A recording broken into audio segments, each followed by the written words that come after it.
तो guys I live in Germany और अभी जर्मनी में टेम्परेचर है 33 डिग्रीज।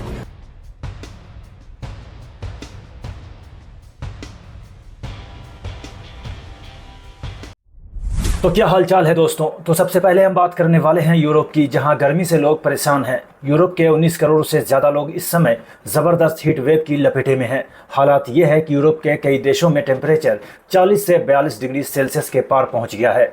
रोड गर्म हो रही है, रेल सर्विस अफेक्टेड है, गर्मी की वजह से बिजली की मांग बहुत बढ़ गई है और हॉस्पिटल्स में पेशेंट्स लगातार बढ़ रहे हैं। दोस्तों, रिपोर्ट्स है कि सबसे ज़्यादा बुरा हाल तो फ्रांस का है। गवर्नमेंट रिपोर्ट्स में 1000 से ज़्यादा मौतें हो चुकी है। वहीं जर्मनी, पोलैंड, चेकिया और हंगरी जैसे देशों में भी रिकॉर्ड तोड़ गर्मी दर्ज की गई है। मतलब जिस यूरोप को लोग ठंडे मौसम के लिए जानते थे, वहाँ इस समय गर्मी ने लोगों का जीना मुश्किल कर दिया है। तो वहीं एडमिनिस्ट्रेशन लोगों से घरों में रहने, ज़्यादा पानी पीने और दोपहर की तेज़ धूप से बचने की अपील कर रहा है। तो वहीं ये इंडियन लड़की जर्मनी में हीट वेव के अपने एक्सपीरियंस को शेयर कर रही है। आप भी सुनिए। तो guys I live in Germany और अभी जर्मनी में टेम्परेचर है 33 डिग्रीज और मैं रह चुकी हूँ यूपी में, इंडिया के, जहाँ पे टेम्परेचर 45 to 50 डिग्रीज रहता है। बहुत गर्मी होती है। तो पर मुझसे जर्मनी का ये गर्मी झेली नहीं जा रही है भाई। इतनी ज़्यादा धूप, इतनी ज़्यादा गर्मी लग रही है।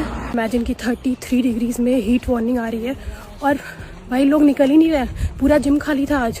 बहुत ही कम लोग आए थे, बहुत ही कम लोग, मेरे जैसे बेवकूफ़ लोग आए थे मे भी। और बहुत बहुत ज़्यादा गर्मी है, बहुत ज़्यादा। ओह माय गॉड, कब बीतेगा? अभी एक हफ्ते ऐसे ही वेदर रहने वाला है। दोस्तों, उधर यूरोप में गर्मी ने लोगों का जीना मुश्किल कर दिया है। लेकिन अब बात करते हैं पुणे के केतन अग्रवाल केस की, जिसमें हर दिन नए और चौंकाने वाले खुलासे हो रहे हैं। पुलिस का दावा है कि आरोपी सिया गोयल ने सिर्फ हत्या की साजिश नहीं रची थी, बल्कि पकड़े जाने के बाद क्या जवाब देना है, इसकी भी पूरी तैयारी कर रखी थी। सिया के लवर चेतन ने उससे कहा था कि किसी तरह केतन से होने वाली शादी को करीब 3 साल तक टाल दे, क्योंकि चेतन पहले अपने करियर में सेटल होना चाहता था। लेकिन ऐसा कुछ हुआ नहीं। लेकिन सबसे हैरान करने वाला दावा यह है कि सिया के पास एक बैकअप प्लान भी था। पुलिस का आरोप है कि अगर उस पर शक होता तो वह पूरी घटना का दोष किले में दिखे एक सांप पर डालने की कोशिश करती। तो वहीं अब पुलिस ने सिया और चेतन को लोहागढ़ किले ले जाकर पूरे इंसिडेंट को दोबारा रिक्रिएट भी कराया है। वहीं रिपोर्ट के मुताबिक सिया गोयल और लवर चेतन ने गूगल पर सर्च किया था कि केतन को रास्ते से कैसे हटाया जाए और इसके बाद सर्च हिस्ट्री डिलीट कर दी। पुलिस ने यह भी बताया कि ये दोनों क्राइम रिहर्सल करने के लिए पहले अकेले ही लोहागढ़ किले में गया था। तो दूसरी तरफ केतन अग्रवाल के फैमिली ने श्रद्धांजलि सभा रखी और इंसाफ की मांग कर रहे हैं। वहीं बात करते हैं नेक्स्ट अपडेट की। तो जासूसी के आरोप में बिहार का एक लड़का राजस्थान से गिरफ्तार किया गया है। कृष राय उर्फ शान मंडल पाक हैंडलर को खुफिया जानकारी भेजा करता था और ये सोशल मीडिया के थ्रू पाकिस्तान में बैठे हैंडलर शहजाद भट्टी के कांटेक्ट में था। बात करते हैं नेक्स्ट अपडेट की। तो खबर आ रही है कि उत्तराखंड के कुमाऊं महोत्सव में लोगों को ऊंट सवारी कराने वाले शाहिद अंसारी के खिलाफ पुलिस ने prevention of cruelty to animals act के तहत FIR दर्ज की है। Animal protection service committee Kholta की सेक्रेटरी कामिनी कश्यप ने पुलिस को शिकायत की थी।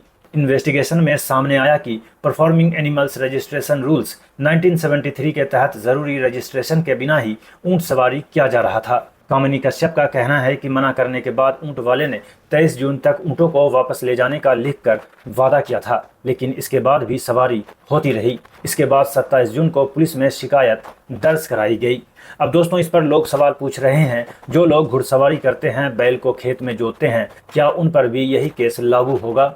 अब बात करते हैं अगले अपडेट की। तो उत्तर प्रदेश के उन्नाव में एक दिहाड़ी मजदूर की 21 साल की बेटी रश्मि को चंडीगढ़ इनकम टैक्स डिपार्टमेंट ने 20 करोड़ की कमाई का हिसाब देने का नोटिस भेजा है। जबकि दोस्तों, पूरा परिवार महज 2 कमरों के एक छोटे से मकान में रहता है, जहां धूप और बारिश से बचने के लिए तिरपाल का सहारा लेना पड़ता है। लेकिन इस गरीब परिवार के पैरों तले जमीन तब खिसक गई जब 9 मई को चंडीगढ़ आयकर विभाग का एक नोटिस सीधे उनके दरवाजे पर पहुंचा। इस नोटिस में रश्मि से 20 करोड़ रुपए की कमाई का ब्यौरा मांगा गया और नोटिस में दावा किया गया है कि रश्मि के नाम पर कबाड़ मतलब स्क्रैप का एक बहुत बड़ा कारोबार चल रहा है। रश्मि का कहना है कि वह घर पर ही रहती है और उसका किसी भी तरह के कबाड़ के कारोबार से दूर दूर तक कोई लेना देना नहीं है। रश्मि को शक है कि एक बार वो कैफे गई थी और वहीं से उनका आधार और पैन कार्ड लीक किया गया है।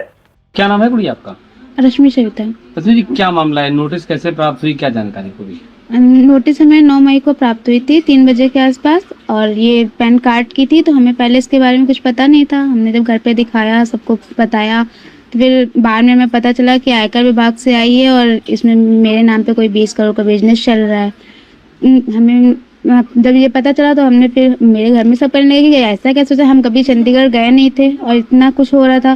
फिर हमने जब जहाँ पे दिखाया था तो उन्होंने बोला कि इसकी क्राइम मतलब रिपोर्ट लिखाने का, तो हम लोग गए थे एसपी ऑफिस, वहाँ पे दिखाया। फिर वहाँ से हम लोग साइबर ऑफिस गए थे तो उन्होंने हमसे बोला कि ये जो मामला है ये आयकर विभाग का है तो वहीं जाना पड़ेगा। बात करते हैं नेक्स्ट अपडेट की तो मध्य प्रदेश के बांदा में एक गवर्नमेंट हॉस्पिटल के डॉक्टर ने बलगम साफ करने वाली कफ ड्रॉप्स 19 महीने के बच्चे की आंखों में डाल दी।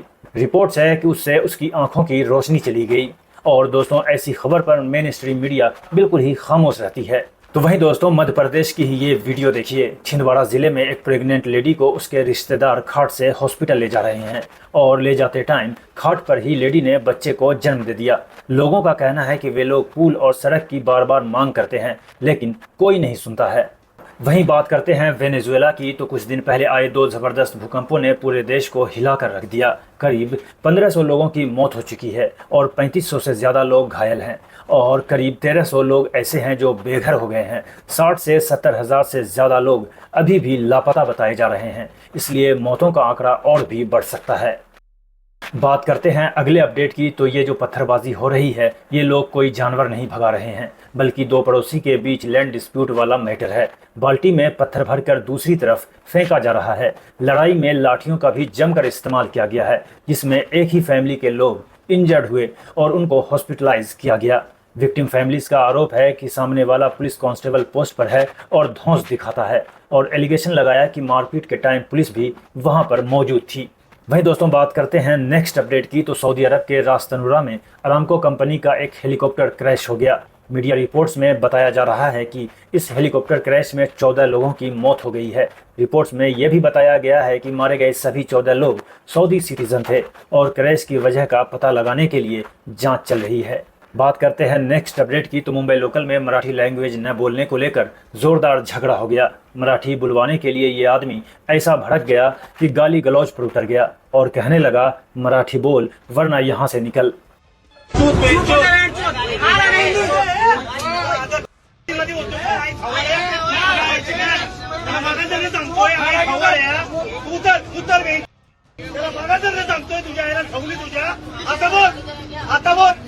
अरे तुझ्या यायची काय बोल मराठी का आता का बोल ना मग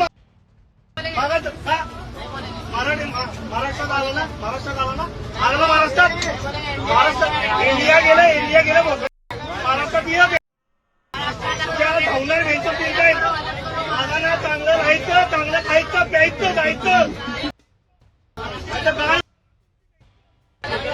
उतार त्यांचं आणि उतार राहायची का तुमच्या आईला धावलं आई धावला येतात अरे तुझ्या आईला धावलं येतात। वही दोस्तों, बात करते हैं अगली खबर की तो उत्तर प्रदेश के नोएडा के सेक्टर 119 में मौजूद अरण्य सोसाइटी में 21वीं मंजिल पर एसी फटने से फ्लैट में आग लग गई। देखते ही देखते आग इतनी तेजी से फैली कि आसपास के 3 फ्लैटों को अपनी चपेट में ले लिया। में दोस्तों, आज इतना ही। ऐसे ही वायरल खबर और ट्रेंडिंग अपडेट्स के लिए चैनल को सब्सक्राइब कीजिए और वीडियो ज़्यादा से ज़्यादा लोगों तक पहुंचे इसके लिए वीडियो को लाइक कमेंट शेयर कीजिए। मिलते हैं आपसे नेक्स्ट वीडियो में नेक्स्ट अपडेट के साथ, तब तक के लिए जय हिंद।